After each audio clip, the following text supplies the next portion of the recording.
जय हिंद दोस्तों, मैं हूं आपका दोस्त के बी और करंट अफेयर्स 2021 के लिए एक नई वीडियो में आप सभी का स्वागत है। तो वर्ष 2021 के लिए जो हमारे पद्म पुरस्कार हैं उनकी घोषणा की जा चुकी है। तो आज के इस वीडियो में हम पद्म पुरस्कारों से संबंधित जो भी तथ्य आपकी परीक्षाओं में पूछे जा सकते हैं उन सभी के बारे में डिस्कस करेंगे। तो पूरा वीडियो बहुत ही ध्यान से देखिएगा और वीडियो अगर आपको पसंद आता है तो इसे लाइक करने के साथ अपने सभी दोस्तों के साथ में शेयर जरूर करिएगा। इसकी जो पीडीएफ फाइल है वह आज शाम तक इसी वीडियो के डिस्क्रिप्शन में आपको मिल जाएगी, तो वहां से आप इसके पीडीएफ फाइल को डाउनलोड कर सकते हैं। तो चलिए इस वीडियो की हम शुरुआत करते हैं। अगर हम लोग यहाँ पर पद्म पुरस्कारों की बात करें तो आपको याद रखना है कि ये जो हमारे पुरस्कार हैं प्रत्येक वर्ष वितरित किए जाते हैं 3 कैटेगरी में। कितने? 3 श्रेणियों में पद्म पुरस्कारों का वितरण किया जाता है। तो पहली कैटेगरी है पद्म विभूषण पुरस्कार की, दूसरी कैटेगरी है पद्म भूषण पुरस्कार की और तीसरी कैटेगरी होती है पद्म श्री पुरस्कारों की। तो हमारा जो 26 जनवरी होता है उसके एक दिन पहले शाम के समय भारत के राष्ट्रपति के द्वारा पद्म पुरस्कारों की घोषणा की जाती है। तो आइए एक एक करके अब इन पुरस्कारों के बारे में हम लोग डिस्कस करते हैं। सबसे पहले बात करेंगे पद्म विभूषण पुरस्कार की। तो आपको याद रखना है कि हमारे देश में जो सर्वोच्च नागरिक सम्मान है उसे हम लोग भारत रत्न के नाम से जानते हैं। किस नाम से? भारत रत्न के नाम से जानते हैं। तो भारत रत्न के बाद में हमारे देश में जो दूसरा सर्वोच्च नागरिक सम्मान होता है वह आपका पद्म विभूषण ही होता है। तो ये पॉइंट आप ध्यान रखेंगे। 2 जनवरी 1954 को इस पुरस्कार की स्थापना की गई थी और 2021 में कुल मिलाकर के 7 लोगों को यह पुरस्कार मिलेगा। तो ये पॉइंट आप ध्यान रखेंगे कि कुल मिलाकर के 7 लोगों को यह पुरस्कार मिलेगा। 2020 में भी 7 लोगों को यह पुरस्कार मिला था और 2021 में भी कुल मिलाकर के 7 लोगों को यह पुरस्कार मिलेगा। वीडियो में हम लोग आगे बढ़ें उससे पहले मैं आपको बता दूं कि अनअकैडमी जो कि भारत का ऑनलाइन बिगेस्ट प्लेटफॉर्म है, इसके ऊपर इस समय एक बहुत ही बड़ा डिस्काउंट चल रहा है। तो अगर आप एसएससी, बैंक और रेलवे इन तीनों प्रकार की परीक्षाओं की तैयारी कर रहे हैं तो आपके लिए अनअकैडमी लाया है एक विशेष ऑफर जिसमें आप चाहें तो इनरोल कर सकते हैं।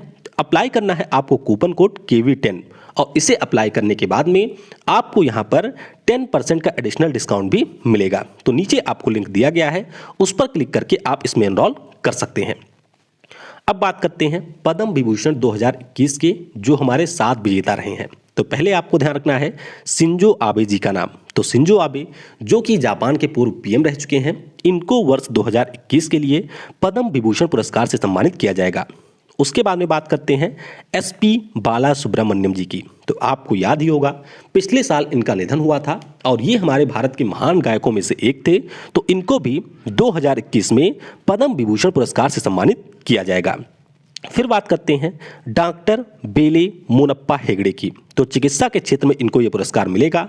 हृदय रोग विशेषज्ञ हैं डॉक्टर बेले मोनप्पा हेगड़े और इनको भी 2021 में पद्म विभूषण पुरस्कार मिलेगा। उसके बाद में आगे हम लोग बात करते हैं नरिंदर सिंह कपानी की। किसे? नरिंदर सिंह कपानी की। तो इन्हें भी मरणोपरांत ये पुरस्कार दिया जाएगा साइंस एंड इंजीनियरिंग के फील्ड में। तो अमेरिका के ये भारतीय मूल के नागरिक थे। फाइबर ऑप्टिक्स के जनक के रूप में इन्हें जाना जाता है और इनको भी मरणोपरांत पद्म विभूषण पुरस्कार से सम्मानित किया जाएगा। फिर बात करते हैं मौलाना वहीउद्दीन खान की। तो आध्यात्म के क्षेत्र में इनको ये पुरस्कार मिलेगा। तो ध्यान रखिएगा मौलाना वहीउद्दीन खान जो कि हमारे इस्लाम के एक स्कॉलर हैं, तो इनको आध्यात्म के क्षेत्र में ये पुरस्कार दिया जाएगा। फिर बात करते हैं श्री बीबी लाल की। तो इनका नाम आपने जरूर सुना होगा। हमारे देश में जो कई पुरातात्विक साइटें हैं उनके खोज में विशेष योगदान रहा है और जो आर्कियोलॉजिकल सर्वे ऑफ इंडिया है हमारे यहाँ पर उसके पूर्व महानिदेशक भी रह चुके हैं श्री बीबी लाल। तो इनको भी वर्ष 2021 में पद्म विभूषण पुरस्कार से सम्मानित किया जाएगा। आगे हम लोग बात करते हैं श्री सुदर्शन साहू की। तो आपको याद ही होगा ये हमारे एक मूर्तिकार हैं उड़ीसा के और इनको भी वर्ष 2021 के लिए पद्म विभूषण पुरस्कारों से सम्मानित किया जाएगा। तो कुल मिलाकर के 7 लोगों को यहाँ पर पद्म विभूषण पुरस्कार मिलेगा वर्ष 2021 के लिए। और नीचे कमेंट में अगर आप में से किसी के पास समय हो तो ये जरूर बताइएगा कि पिछले साल किन 7 लोगों को पद्म विभूषण पुरस्कार मिला था। अब हम लोग चलते हैं अगले पुरस्कार की तरफ और इसे हम लोग पद्म भूषण पुरस्कार के नाम से जानते हैं। पद्म भूषण पुरस्कारों की बात करते हैं तो भारत रत्न आ गया पहले स्थान पर, दूसरे स्थान पर होता है पद्म विभूषण और उसके बाद में पद्म भूषण हमारे देश का तीसरा नागरिक सम्मान है। यानी कि तीसरा सर्वोच्च नागरिक सम्मान है। तो 2 जनवरी 1954 को इसकी भी स्थापना हुई थी और वर्ष 2021 में कुल मिलाकर के 10 लोगों को ये पुरस्कार मिलेगा। कितने लोगों को? 10 लोगों को ये पुरस्कार मिलेगा। और आप ध्यान रखेंगे कि इन 10 लोगों में से 4 व्यक्ति ऐसे होंगे जिनको मरणोपरांत ये पुरस्कार दिया जाएगा। तो आइए इन 10 लोगों के नाम हम यहाँ पर जानते हैं। सबसे पहले आपको ध्यान रखना है यहाँ पर मिसेज कृष्णन नायर शांता कुमारी चित्रा की। तो केरल राज्य से हैं, एक सिंगर हैं कृष्णन नायर शांता कुमारी चित्रा, और इनको यहाँ पर पद्म भूषण पुरस्कार मिलेगा आर्ट के फील्ड में। फिर बात करते हैं श्री तरुण गोगोई का। तो इनका नाम भी आपने सुना ही होगा, पिछले साल इनका निधन हुआ था। असम राज्य के ये पूर्व सीएम रह चुके हैं और इनको भी वर्ष 2021 में पद्म भूषण पुरस्कार से सम्मानित किया जाएगा। फिर बात करते हैं चंद्रशेखर कंबारा की। तो साहित्य और एजुकेशन के फील्ड में इनको इस वर्ष पद्म भूषण पुरस्कार मिलेगा। कर्नाटक राज्य से हैं, कवि हैं चंद्रशेखर कंबारा, और इनको यहाँ पर पद्म भूषण पुरस्कार मिलेगा। फिर बात करते हैं सुमित्रा महाजन की। तो हमारे लोकसभा की दूसरी महिला अध्यक्ष रही हैं सुमित्रा महाजन, और इनको 2021 में पद्म भूषण पुरस्कार से सम्मानित किया जाएगा। फिर बात करते हैं श्री निपेंद्र मिश्रा की। तो निपेंद्र मिश्रा का नाम आप लोगों को पता ही होगा, ये भी हमारी पीएम के सचिव रह चुके हैं पूर्व में, यानी कि 2014 से 19 तक, और इनको भी वर्ष 2021 के लिए पद्म भूषण पुरस्कार से सम्मानित किया जाएगा।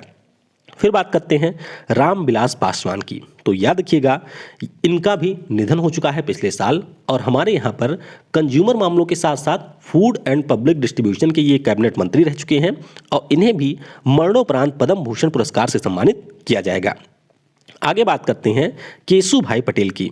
तो ये गुजरात राज्य के पूर्व सीएम रहे थे, पिछले साल इनका भी निधन हुआ था, और इनको भी 2021 के में पद्म भूषण पुरस्कारों से सम्मानित किया जाएगा। आगे बात करते हैं श्री कल्बे सादिक की। तो उत्तर प्रदेश राज्य से ये भी एक आध्यात्मिक गुरु हैं, यानी कि इस्लाम के एक स्कॉलर हैं, और इनको भी यहाँ पर पद्म भूषण पुरस्कार दिया जाएगा 2021 के लिए। फिर बात करते हैं श्री तरलोचन सिंह की। तो हरियाणा से हैं और पब्लिक अफेयर की कैटेगरी में इनको ये पुरस्कार मिलेगा। तो ये हमारे 9 नाम हो गए। आखिरी नाम है यहाँ पर श्री रजनीकांत देवीदास राव का। क्या नाम है? श्री रजनीकांत देवीदास राव। तो ट्रेड एंड इंडस्ट्री के फील्ड में इनको 2021 में पद्म भूषण पुरस्कारों से सम्मानित किया जाएगा। तो इनका नाम भी आप यहाँ पर याद रखेंगे।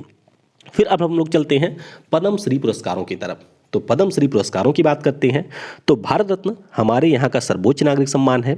उसके बाद में दूसरे स्थान पे आता है पद्म विभूषण, तीसरे स्थान पे आ गया हमारा पद्म भूषण, और चौथे स्थान पे आता है पद्म श्री, यानी कि हमारे देश का चौथा सर्वोच्च नागरिक सम्मान होता है पद्म श्री। तो 2 जनवरी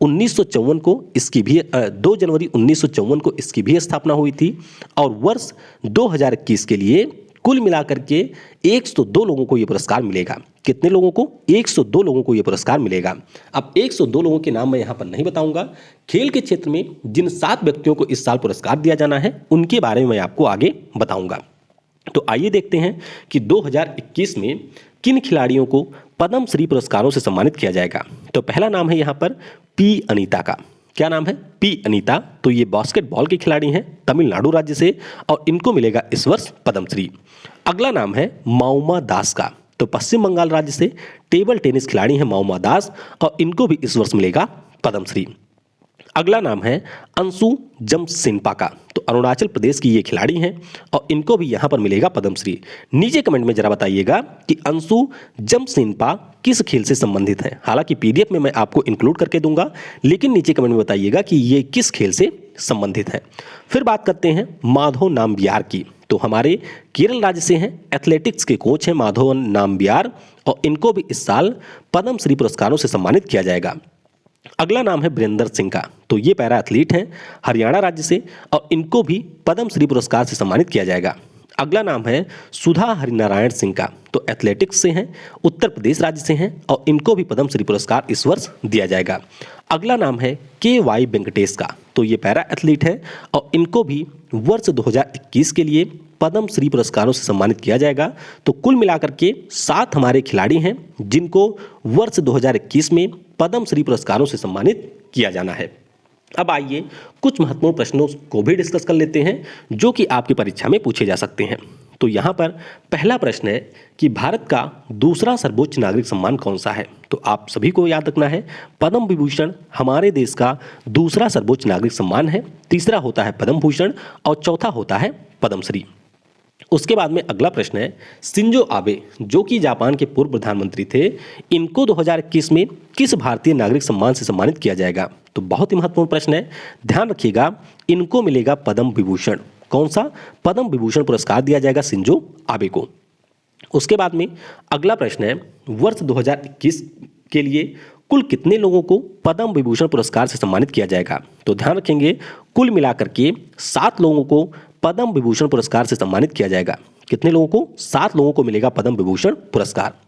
अगला प्रश्न है, वर्ष 2021 के लिए कुल कितने लोगों को पद्मश्री सम्मान से सम्मानित किया जाएगा। तो इनकी संख्या है 102। कितनी है? 102। पिछले साल 118 लोगों को मिला था पद्मश्री पुरस्कार और इस साल 102 लोगों को पद्मश्री पुरस्कार से सम्मानित किया जाएगा। अगला प्रश्न है, वर्ष 2021 के लिए कुल कितने लोगों को पद्म भूषण पुरस्कार से सम्मानित किया जाएगा। तो ये पुरस्कार मिलेगा 10 लोगों को। कितने? 10 लोगों को। अब एक बार मैं आपको रिवाइज करा देता हूँ। पद्म विभूषण पुरस्कार की बात करते हैं तो ये मिलेगा 7 लोगों को। पद्म भूषण पुरस्कार की बात करते हैं तो ये मिलेगा 10 लोगों को। और पद्मश्री पुरस्कारों की बात करते हैं तो ये मिलेगा 102 लोगों को। अगला प्रश्न है, सुदर्शन साहू जिन्हें पद्म विभूषण पुरस्कार से सम्मानित किया जाएगा, प्रसिद्ध कौन है। तो ये एक प्रसिद्ध मूर्तिकार हैं। कौन है? प्रसिद्ध मूर्तिकार हैं सुदर्शन साहू। रेत की मूर्तियां बनाने के लिए काफ़ी ज़्यादा प्रसिद्ध भी ये हैं और इन्हीं को यहाँ पर 2021 में पद्म विभूषण पुरस्कार से सम्मानित किया जाएगा। अगला प्रश्न है, पद्म पुरस्कारों की स्थापना इनमें से किस वर्ष हुआ था। तो इनकी स्थापना हुई थी 1954 में। कब? 1954 में पद्म पुरस्कारों की स्थापना हुई थी। और चलते चलते एक बार फिर से मैं आपको पद्म विभूषण के जो 7 विजेता हैं उनके बारे में बता देता हूं। तो नाम याद रखिएगा, शिंजो आबे, इनको पब्लिक अफेयर्स कैटेगरी में मिलेगा और ये जापान के पूर्व पीएम रह चुके हैं। एसपी बालासुब्रमण्यम की बात करते हैं तो आर्ट के फील्ड में इनको मिलेगा, यानी कि पूर्व गायक थे और इनको मरणोपरांत ये पुरस्कार मिलेगा, तमिलनाडु राज्य से हैं। डॉक्टर बेले मुनप्पा हेगड़े, तो मेडिसिन के फील्ड में इन्हें मिलेगा, ये कर्नाटक राज्य से हैं। श्री नरेंद्र सिंह कपानी की बात करें तो साइंस एंड इंजीनियरिंग के फील्ड में मिलेगा और ये अमेरिका के नागरिक थे। मौलाना वहीउद्दीन खान की बात करते हैं तो स्पिरिचुअलिज्म के फील्ड में इन्हें मिलेगा, ये हैं दिल्ली से। श्री बीबी लाल की बात करें तो ये हमारे आर्कियोलॉजिस्ट थे और इनको भी यहाँ पर पद्म विभूषण पुरस्कार दिया जाएगा। और श्री सुदर्शन साहू, इनको कला के क्षेत्र में ये पुरस्कार दिया जाएगा। अब इसमें एक पॉइंट आप ये ध्यान रखेंगे कि जो हमारे यहाँ पर पद्म विभूषण पुरस्कार हैं ये 2 लोगों को मिलेंगे मरणोपरांत। पिछले साल 4 लोगों को मरणोपरांत मिला था और इस साल 2 लोगों को ये पुरस्कार मरणोपरांत मिलेगा।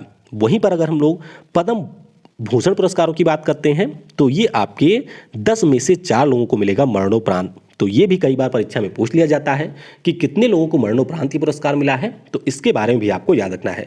बाकी पीडीएफ फाइल आपको शाम तक इसी वीडियो के डिस्क्रिप्शन में मिल जाएगी, तो वहां से पीडीएफ आप डाउनलोड कर सकते हैं। Thanks for watching. जय हिंद, जय भारत और सबसे जरूरी, पढ़ेगा भारत तो बढ़ेगा भारत।